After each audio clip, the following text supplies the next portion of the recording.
Assalamualaikum warahmatullahi wabarakatuh. Kembali lagi dengan saya Aldi di channel Mereka Ada. Dimanapun kalian berada, saya doakan selalu dalam kondisi sehat dan selalu diberikan kemudahan dalam menjalankan segala aktivitas. Pada episode kali ini, saya akan membacakan cerita dari Mas Dwi tentang pengalaman mistisnya saat mendaki ke Gunung Argopuro bersama teman-temannya. Sebelum mulai bercerita, saya ingin mengucapkan terima kasih untuk Mbak Nuri Asyitar, Mbak Wari Anjani, Tati Simungil, Mbak Heni Hawa, Mas Yudhistira, Mas Imam Hanhan, dan Mas Yogi Saputra yang sudah memberikan komentarnya pada episode sebelumnya. Oke, tanpa perlu banyak basa-basi, mari kita mulai ceritanya.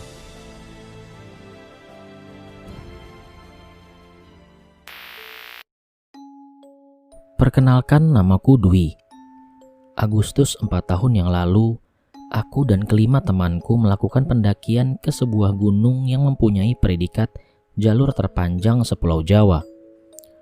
Memerlukan waktu 5 hari 4 malam untuk mendaki gunung ini jika ingin lintas. Naik dari Baderan Situbondo dan turun di Desa Bremi, Kabupaten Probolinggo. Kami berenam berangkat dari Jakarta menggunakan kereta api menuju kota Surabaya terlebih dahulu. Kemudian perjalanan dilanjutkan menggunakan mobil travel yang biasa mengantarkan para pendaki ke gunung tersebut. Total 22 jam waktu yang harus kami tempuh dari Jakarta untuk bisa sampai di titik awal pendakian gunung ini. Sungguh perjalanan yang sangat melelahkan. Menjelang maghrib, kami tiba di base camp Baderan dan langsung mengurus perizinan agar besok pagi kami bisa langsung jalan. Malam pun tiba. Suasana di sekitar base camp sangatlah sepi. Memang tempatnya sendiri terletak sangat jauh dari ramainya kota. Kami beristirahat di base camp bersama rombongan lain dari Semarang, yang juga akan naik besok berbarengan dengan kami. Saat tengah malam, aku terbangun dari tidurku. Hawa yang dingin membuat aku ingin buang air kecil. Lantas, aku berjalan menuju toilet yang ada di belakang bangunan ini. Saat aku tiba di toilet, ternyata di dalam ada orang. Sejenak, aku perhatikan dari suaranya seperti ia sedang mandi. Mantep juga nih orang. Di tengah udara dingin kayak gini masih bisa mandi jam segini, ucapku dalam hati. Aku lantas kembali masuk ke base camp, menyalakan rokok, dan menunggu sampai orang itu selesai. Satu batang rokok kretek sudah habis, tapi orang itu masih saja belum keluar. Aku lantas kembali lagi menuju toilet untuk mengeceknya. Tapi saat kulihat, ternyata di dalam tidak ada orang sama sekali. Lantai toilet pun terlihat kering. Karena sudah tidak tahan, akhirnya aku masuk dan menuntaskan keinginan yang sempat tertunda tadi. Setelahnya aku pun kembali merebahkan tubuh dan melanjutkan tidurku. Pagi itu aku adalah orang yang terakhir bangun, karena memang dimanapun selalu begitu. Pukul 8 pagi setelah semuanya siap, kami pun langsung naik ke ojek masing-masing. Suara knalpot meraung-raung mengantarkan kami menuju batas hutan. Kami memilih menggunakan ojek untuk menghemat waktu dan tenaga, juga untuk membantu perekonomian warga setempat. Setelah kurang lebih 40 menit, akhirnya pendakian pun dimulai. Trek tanah kering dengan debu yang tebal menghiasi langkah kami. Cuaca yang lumayan terik membuat kita nyengir di sepanjang jalur. Tak terasa pukul 12 siang kami pun sampai di pos mata air 1. Kami beristirahat untuk makan siang sambil ngobrol ngalor ngidul. Tadi malam siapa yang mandi? Tanyaku pada rombongan Semarang. Yang mandi? Mereka malah balik bertanya sambil kebingungan.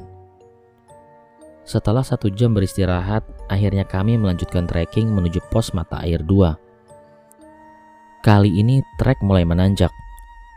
Jalur yang kami lalui berupa cekungan seperti parit yang disebabkan oleh ban motor yang dulu sering hilir mudik untuk mengangkut selada air dari Cikasur. Di tengah perjalanan, tim dari Semarang memimpin jauh di depan kami. kami kerepotan untuk mengimbanginya. Sampai akhirnya kami menyuruh mereka untuk duluan saja.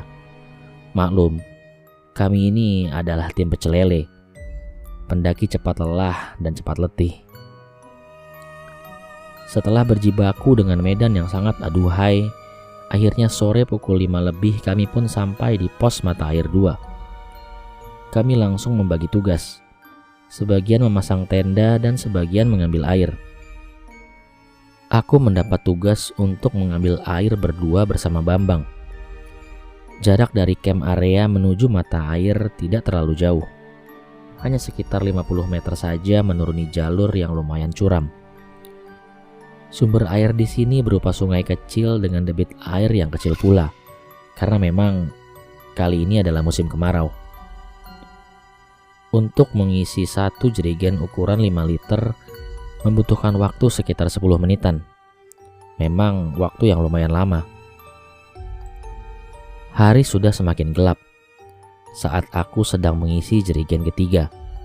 Dan sialnya kami berdua lupa membawa headlamp.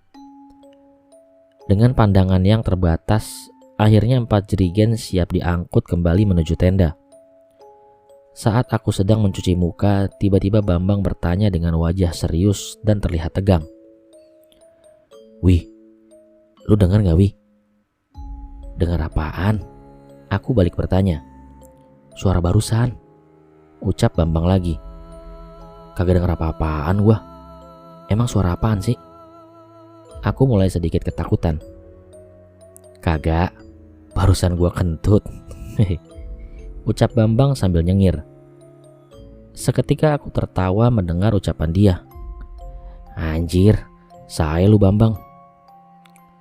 Padahal dalam hati sudah siap untuk ngibrit. Perjuangan kembali menuju tenda ternyata tidaklah mudah. Dengan kondisi menanjak curam dan tanpa penerangan, ditambah kedua tangan kami masing-masing memegang satu jerigen.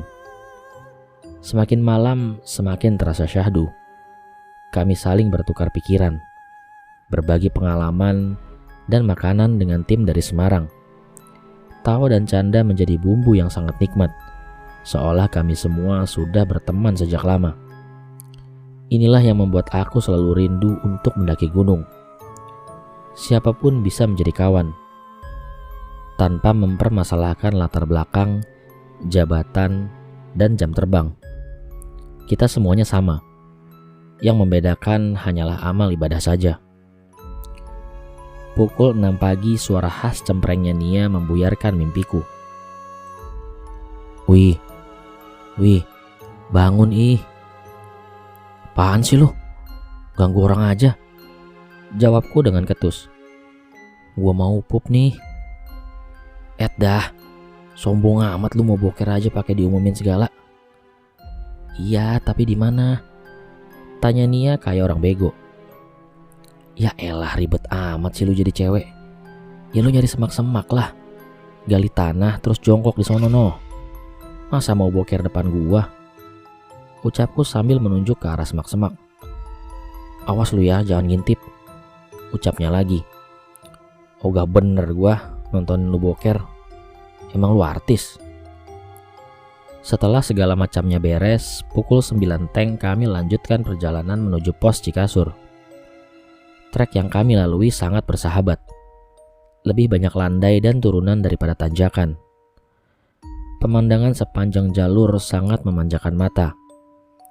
Berkali-kali kami melewati sabana indah yang memanggil-manggil untuk disinggahi. Suasananya juga membuat kami betah untuk berlama-lama di sini. Di alun-alun besar kami istirahat untuk makan siang, sambil menikmati luasnya padang rumput yang menari-nari tertiup angin. Sesekali kabut datang menyapa, membuat kami semakin terbuai akan indahnya lukisan Sang Pencipta. Mungkin ini adalah ceceran surga yang jatuh ke bumi. Setelah berjalan kurang lebih 5 jam, akhirnya dari jauh aku melihat sebuah area lapang dengan ciri khas pohon yang ada di tengahnya. Itu adalah Cikasur. Seketika seperti ada dorongan semangat baru yang membuat kami lebih bersemangat untuk segera tiba di sana. Memang benar kata orang-orang, Ternyata Cikasur indah sekali dan panoramanya sangatlah bagus. Jernihnya air Sungai Kolbu dan suara burung merak menyambut kedatangan kami semua. Tanpa pikir panjang, aku langsung membuka sepatu, membuka baju, dan menyeburkan badan ke dalam sungai. Teman-teman yang lain pun akhirnya ikut menyeburkan tubuhnya di sungai ini. Sungai Kolbu ini adalah sebuah sungai yang lebarnya sekitar 2 meter, dengan air yang mengalir. Kita masih boleh mandi, asalkan tidak menggunakan sabun atau sejenisnya. Dan di pinggir sungai ini terdapat tumbuhan selada air yang sangat melimpah. Tumbuhan ini biasa dikonsumsi oleh para pendaki untuk menambah menu makanan mereka di gunung ini. Hari sudah semakin sore. Kami memutuskan untuk menyudahi acara mandi ini. Kami bergegas menuju pohon legend yang menjadi ikon tempat ini untuk mendirikan tenda. Selain teduh, tempatnya juga tenang, meskipun terkesan agak horor. Tapi baru saja kami berjalan beberapa meter, tiba-tiba saja Kumkum berteriak. "Anjir! Kenapa, Kum?" Tanyaku sedikit panik. Kumkum lalu mengangkat salah satu kakinya dan berjalan seperti orang yang sedang kesakitan. Aku berpikir kalau dia terkena beling atau benda tajam sejenisnya. Gak ada akhlak banget dah yang berak di situ. Ketaker banget pasti, pantatnya gak pernah disekolahin. Omel Kumkum penuh amarah. Ternyata dia menginjak kotoran manusia. Aku tak habis pikir dengan orang yang seperti itu. Ini sih hanya saran aja. Jika ingin buang air besar, lakukanlah dengan baik dan benar. Jangan seperti kejadian di atas. Mending kalau bentuknya bagus. Ini mah udah hitam, burik pula. Setelah tenda berdiri dengan baik dan benar, kami pun mengganti pakaian lalu memasak untuk makan malam.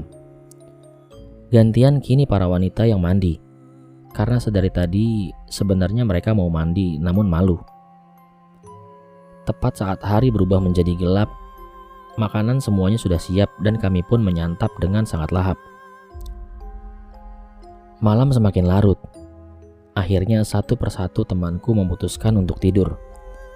Sedangkan aku masih mengobrol di luar bersama Kumkum. Menikmati heningnya malam di Cikasur membuat pikiran ini terasa sangat rileks.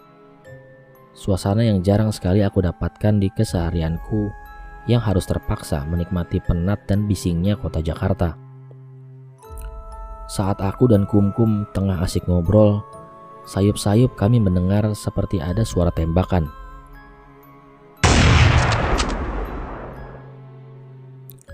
Aku mencoba untuk memastikan suara tersebut sambil melihat sekeliling area Cikasur ini dan berharap menemukan sumber suara tersebut.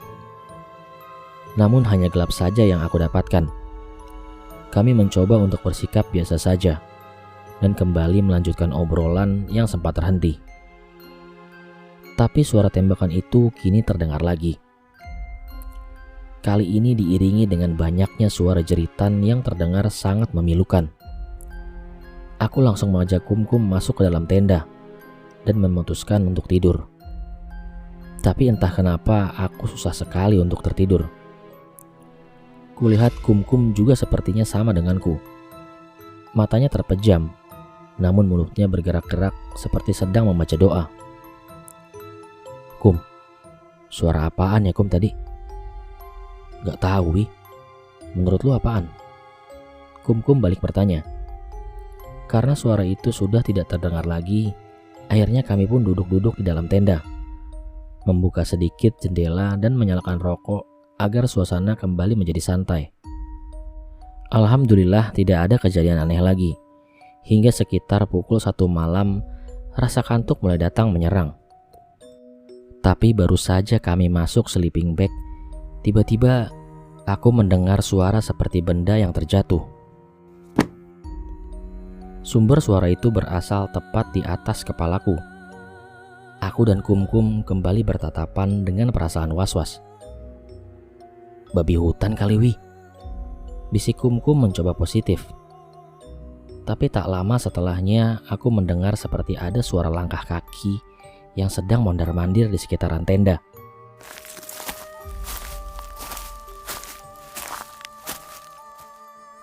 Semakin lama suara itu terdengar semakin jelas. Sepertinya lebih dari satu orang.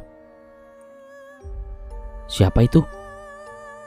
Aku memberanikan diri untuk bertanya pada suara tersebut. Tidak ada jawaban sama sekali. Dan tak lama kemudian, aku mendengar seperti ada suara orang yang berdehem. Karena penasaran, aku mencoba untuk mengintip ke arah luar melalui jendela tenda. Pemandangan menakjubkan kini hadir menyambut intipan mataku. Dengan mata kepalaku sendiri, kini di luar aku melihat ada beberapa sosok tentara. Berpakaian lengkap, memakai helm, dan juga membawa senjata. Mukanya tidak terlalu jelas, karena tersamarkan oleh gelapnya malam. Beberapa dari tentara itu ada yang sedang menyeret seseorang sambil menyiksanya. Jerit kesakitan yang kudengar terasa sangat menyayat hati. Tolong, tolong. Hanya itu yang diucapkan dari mulut orang yang sedang disiksa tersebut. Pikiran dan hatiku sebenarnya ingin sekali menyudahi pengintaian ini. Tapi entah kenapa aku seperti terhipnotis. Aku malah seperti menikmati pertunjukan selanjutnya yang ada tepat di hadapanku. Setelah puas menyiksa orang itu, akhirnya para tentara tadi memerondongnya dengan tembakan secara membabi buta. Para tentara itu tertawa-tawa saat melihat orang yang ditembakinya sudah tidak bergerak. Salah satu dari tentara itu kemudian menoleh ke arahku dengan tatapan yang sangat tajam, seolah dia tahu kalau aku sedang mengintipnya. Entah bagaimana caranya, kini tepat di hadapan mukaku ada sepasang bola mata yang juga sedang menatap ke arahku. Rasa takut mulai hinggap di tubuhku. Jantungku serasa ingin berhenti. Keringat dingin mulai bercucuran. Bernafas pun terasa sangat sulit. Aku mencoba berdoa membaca ayat-ayat suci Al-Quran. Tapi entah kenapa otakku mendadak blank. Tak ada yang kuingat sama sekali. Untuk berteriak pun aku tidak bisa. Wih, nyebut wih. Wih, sadar weh, istighfar wih. Aku tersadar saat kumkum menggoyangkan badanku. Astagfirullahalazim. Menurut cerita kumkum, awalnya dia melihatku duduk, lalu tiba-tiba aku melihat ke arah luar tenda. Kemudian badanku menggigil hebat. Mataku melotot dan mulutku menganga. Setelah meminum air yang sudah didoakan oleh kumkum, akhirnya aku bisa tertidur. Tak seperti biasanya, hari itu aku bangun lebih awal, saat sebagian temanku masih terlelap. Di luar sudah ada Bang Wahyu, Nia, dan Rere yang sedang memasak. Aku mencoba untuk melupakan kejadian semalam, meskipun tetap saja bayangan kejadian itu selalu muncul di kepalaku. Pukul 9 pagi kami mulai lagi melanjutkan perjalanan dan meninggalkan Cikasur yang penuh dengan misteri ini. Tengah hari kami pun sampai di Cisentor, sebuah pos dengan saung kecil dan terdapat aliran sungai di sampingnya. Kami istirahat di sini untuk makan siang. Kemudian lanjut lagi berjalan menuju Rawa Embik. Jalur menuju Rawa Embik ini sangat menguras tenaga. Tanjakan demi tanjakan yang kami lalui terasa sangat melelahkan. Sekitar pukul 3:30 sore, akhirnya kami sampai di Rawa Embik. Jerigen dan semua botol diisi full ya. Bang Wahyu memberi instruksi. Karena di sini adalah sumber air terakhir sebelum kita menuju Sabana Lonceng untuk mendirikan tenda. Dengan sigap kami langsung mengeluarkan jerigen dan langsung mengisinya. Setelah semuanya beres, kami langsung bergegas menuju Sabana Lonceng agar tidak terlalu kemalaman. Jarak dari Rawa Embik menuju Sabana Lonceng sebenarnya tidak terlalu jauh. Namun dengan trek yang sangat menanjak, ditambah dengan beban di keril kami yang semakin berat karena sudah diisi dengan air, membuat perjalanan menjadi lama. Hari sudah semakin gelap saat kami berada di tanjakan terakhir sebelum Sabana Lonceng. Dengan sisa-sisa tenaga, aku paksakan kaki ini agar segera sampai di sana. Kabut yang sangat tebal dan suara gemuruh angin di lembah sana menyambut saat kami tiba di Sabana Lonceng. Malam ini angin bertiup sangat kencang sekali. Suaranya membuat aku sedikit merinding.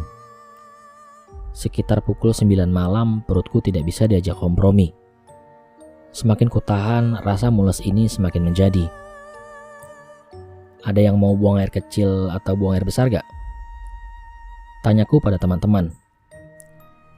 Ayo, kalau ada gua antar, lanjutku. Teman-temanku hanya diam saja. Ternyata tidak ada yang seperasaan denganku. Ya udah, kalau nggak ada yang mau, antar gua berarti, ucapku sambil memelas. Bilang dong dari tadi, ayo gua antar. Bang Wahyu menawarkan diri.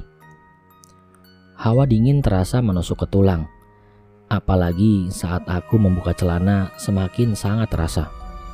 Ditambah kencangnya angin membuat pohon-pohon bergerak seperti melambai-lambai memanggilku. Bang Wahyu duduk menungguku di sebuah batu dengan jarak sekitar 8-10 meteran. Buset, bau banget dah lu, ucap Bang Wahyu sambil menutup hidungnya. Angin yang berhembus kencang mengantarkan aroma ini menyapa hidung Bang Wahyu. Hei, maklum bang, udah 3 hari gak dikeluarin, jawabku dengan polos.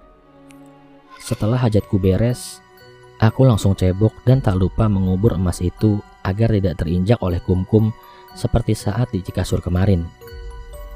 Tapi saat aku akan berjalan meninggalkan tempat ini, anjir, Bang Wahyu kemana? Ucapku terheran-heran saat melihat batu yang tadi diduduki oleh Bang Wahyu kini kosong, tak ada siapa-siapa. Tanpa pikir panjang, aku langsung berlari ke arah tenda. Tapi ternyata di dalam tenda hanya ada Bambang dan Kumkum. Bang Wahyu kemana, Bor? Tanyaku pada mereka. Sialan lu malah ninggalin. Kepala Bang Wahyu muncul di balik pintu tenda. Lah, gua kira lu yang ninggalin, Bang, jawabku. Ternyata kami salah paham. Barusan Bang Wahyu pergi kencing sebentar. Alhamdulillah hati ini lega mendengar penjelasan dari Bang Wahyu. Pukul 5:30 pagi kami mulai beranjak menuju puncak Rengganis. Jaraknya tidak terlalu jauh. Hanya sekitar 15 menit saja kami sudah sampai di puncak ini. Konon dulunya tempat ini adalah sebuah istana tempat Dewi Rengganis tinggal. Namun kini yang tersisa dari istana itu hanya puing-puingnya saja. Setelah dirasa cukup berada di bekas istana ini, kami pun turun kembali menuju tenda. Kemudian segera memasak dan langsung packing. Pukul 8 lebih kami mulai berjalan meninggalkan Sabana Lonceng ini. Tidak lupa kami mampir sebentar melewati puncak Argopuro dan puncak Hyang atau puncak Arca. Di puncak Hyang ini terdapat sebuah patung atau arca yang sudah tidak utuh lagi. Kepalanya entah berada di mana. Di depan arca tersebut banyak sesajen yang sepertinya sudah lama berada di situ. Kami pun lanjut menuruni tepian jurang untuk menuju Danau Taman Hidup. Jika jalur Baderan cenderung landai dan banyak pemandangannya, jalur Bremi ini adalah kebalikannya. Jalurnya lumayan curam dan tidak banyak pemandangan yang bisa kami lihat. Aura mistis terasa sangat kental saat kami memasuki hutan lumut. Hutan yang rimbun dan sedikit gelap. Hampir di setiap batang pohon area ini dipenuhi dengan lumut. Beberapa kali aku mendengar seperti banyak suara gaduh. Awalnya aku berpikir, mungkin itu suara dari orang-orang yang berada di camp area Danau Taman Hidup. Tapi ternyata lokasi camp area masih sangatlah jauh. Butuh sekitar waktu 1 jam untuk kami tiba di sana. Singkat cerita, pukul 5:30 sore kami pun tiba di Danau Taman Hidup. Berbeda dari hari-hari sebelumnya yang hanya ada rombongan kami dan rombongan Semarang saja. Kali ini kondisinya lumayan ramai. Ada 5 tenda yang sudah berdiri dari pendaki lain yang naik lewat jalur Bremi. Setelah makan malam, kami pun berbincang-bincang dengan para pendaki lain yang ada di danau ini. ditemani hisapan rokok dan kopi hitam membuat suasana bertambah akrab. Sampai tak terasa, akhirnya waktu sudah menunjukkan pukul 11:30 malam. Kami pun memutuskan untuk menyudahi perbincangan malam ini dan kembali ke tenda masing-masing untuk beristirahat. Sebelum menuju tenda, aku menyempatkan dulu untuk buang air kecil. Dan saat aku sedang berjalan menuju semak-semak, aku melihat ada 2 orang anak kecil yang sedang bermain sambil tertawa-tawa. Kedua anak kecil tersebut tidak mengenakan alas kaki dan jaket, hanya memakai celana pendek tanpa kaos. Perasaanku mulai tidak enak, karena sejak sampai di danau ini aku tidak melihat ada rombongan lain yang membawa anak-anak. Sambil masih tertawa, kedua anak kecil itu kini menatap ke arahku. Dan saat ku perhatikan, perlahan-lahan tubuh kedua anak itu berubah menjadi semakin tinggi. Tubuh kedua anak itu kini hampir sepantar denganku. Suara tawa khas anak kecil yang tadi ku dengar kini berubah menjadi suara tertawa orang dewasa.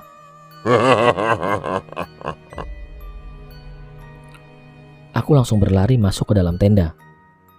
Tapi suara itu masih terus terdengar seakan-akan mengikutiku. Saat ku tutup telinga pun suara itu masih terdengar dengan jelas. Bahkan kali ini diiringi dengan suara-suara menyeramkan lainnya. Aku langsung membangunkan temanku. "Bang, Kum, woi, bangun. Ucapku sambil menggoyangkan badan mereka dengan sangat kencang. "Nah, apa sih Lui?" Tanya mereka kaget melihat ekspresi mukaku yang terlihat sangat ketakutan. Dan anehnya saat teman-temanku terbangun, tiba-tiba saja suara itu menghilang. "Udah Wi, gue paham kok. Lu banyakin doa aja ya." Bang Wahyu mencoba menenangkanku.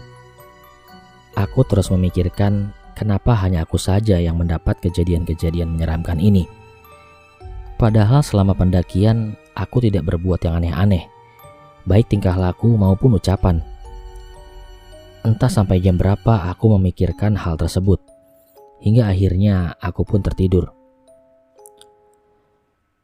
Paginya setelah berfoto-foto di dermaga danau ini, akhirnya kami pun turun meninggalkan gunung yang mempunyai trek terpanjang ini. Suara monyet dan burung-burung tak hentinya menemani setiap langkah kami selama perjalanan. Beberapa kali kami bertemu dengan para pendaki lain yang akan naik ataupun yang hanya sekedar camping di danau Taman Hidup. Tak terasa akhirnya pukul 2 siang kami sampai di Desa Bremi dengan selamat. Raut bahagia langsung terpancar saat kami menemukan peradaban setelah 5 hari berada di hutan. Kami langsung menuju base camp Pak Arifin untuk beristirahat dan bersih-bersih. Segelas besar susu murni dan 2 mangkok bakso menambah hati ini semakin bahagia. Kami memutuskan untuk menginap semalam di base camp. Dan aku baru tahu, ternyata bukan aku saja yang mengalami kejadian aneh di gunung tersebut. Beberapa temanku dan rombongan Semarang juga mengalami dan merasakannya. "Lu tahu gak Wi, pas kita ngambil air di pos mata air 2? Tanya Bambang. "Kenapa emangnya?" Aku balik bertanya. "Di situ gue denger ada suara Nyonya Kun lagi ketawa. Makanya gue langsung nanya kan ke lu, denger apa kagak?" Ucap Bambang. "Berarti lu kentut bener apa enggak tuh? Kok waktu itu bau keong mabok ya?" Aku meminta kejelasan. "Kentutnya sih tetap beneran Wi, cuman gue jadiin alasan aja biar lu gak parno," ucap Bambang sambil mesam-mesem. Menurut pengakuan Nia yang saat itu tidur bareng Rere, waktu di Cikasur dan di Sabana Lonceng, Rere tiap malam selalu mengigau sambil menangis. Namun saat ditanya, Rere mengaku tidak mengalami mimpi atau kejadian buruk. Entahlah, mungkin hanya kebetulan saja. Salah satu dari rombongan Semarang pun ikut bercerita. Katanya sejak di pos mata air 1 sampai pos mata air 2, kami semua memang sudah diikuti oleh sosok tinggi besar. Dan tentang sosok tentara yang kutemui di Cikasur itu, aku pun mendapat jawabannya. Konon Cikasur itu dulunya sempat dijadikan markas oleh Belanda pada masa penjajahan. Mereka juga membuat landasan pesawat terbang di sana. Saat proses pembuatannya, tidak sedikit warga pribumi yang meninggal saat kerja rodi. Bahkan akhirnya warga pribumi itu dibunuh dan dibantai secara massal di sana. Entah cerita itu benar atau tidak. Namun, bekas landasan pesawat terbang beserta puing-puing bangunannya masih bisa kita lihat sampai sekarang. Dan di salah satu sudut area Cikasur itu terdapat sebuah genset yang bertuliskan 1912. Mungkin kejadian kelam itulah yang aku lihat kemarin di Cikasur.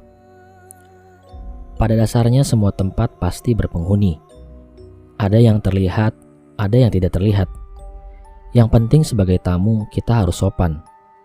Percayalah, meskipun kita mengalami kejadian aneh, tidak semuanya murni kesalahan kita.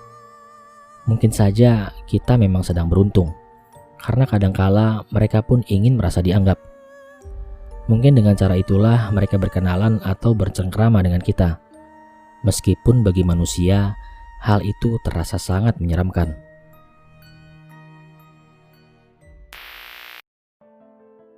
Sekian dulu cerita pada episode kali ini. Terima kasih banyak untuk teman-teman yang telah menyimak cerita ini sampai selesai. Mohon dukungan teman-teman untuk subscribe channel Mereka Ada yang sedang berjuang untuk bisa sampai di 1000 subscriber. Simak terus cerita-cerita mistis di channel Mereka Ada selanjutnya. Saya Aldi pamit undur diri dari hadapan kalian. Wassalamualaikum warahmatullahi wabarakatuh.